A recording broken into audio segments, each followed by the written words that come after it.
तर कबुतरांना दाणे टाकून पुण्य कमावणं महागात पडू शकतं.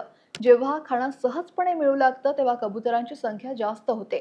अर्बन इकॉलॉजिस्ट कबुतरांना ओढणारे उंदीर म्हणतात, कारण उंदरांप्रमाणेच अधिक प्रजनन, आजार पसरवण्याची क्षमता आणि सार्वजनिक ठिकाणी डॅमेज करणं हे त्यांचं काम आहे. कबुतरांच्या विष्ठेच्या संपर्कात आल्यानं वेगवेगळ्या आजारांचा धोका वाढतो. घराच्या बाल्कनीत अनेकदा त्यांनी घाण करून ठेवलेली असते.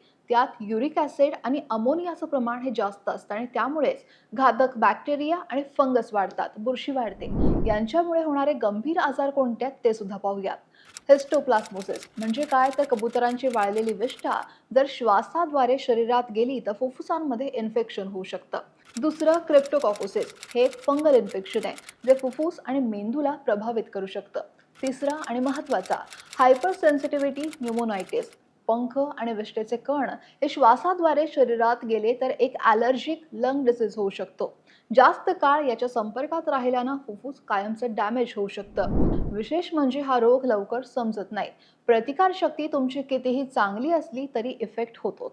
शहरांमधल्या हॉस्पिटलमध्ये जुना खोकला, श्वसनाची समस्या, फुफ्फुसांमध्ये सूज जसं की रेस्पिरेटरी समस्या वाढतात. ही लक्षणं अनेकदा जास्त वेळ कबुतरांच्या संपर्कात राहिल्यानं दिसतात. तुमच्या गॅलरीत राहणारा एक कबूतरही तुमच्यासाठी धोकादायक ठरू शकतं.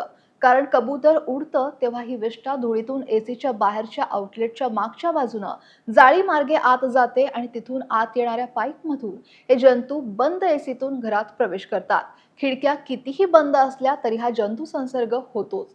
हे जंतू पाणी, फिनेल, ऍसिड, डेटॉल यामध्ये जिवंत राहतात, हे जास्त महत्त्वाचं आणि विशेष.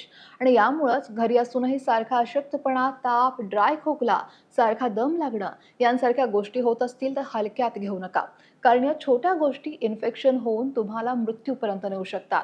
आणि तेही एका फक्त कबुतरामुळे. आणि त्यामुळेच दाणे टाकून पुण्य कमवायचं की आयुष्य जपायचं हे तुमच्या हातात आहे.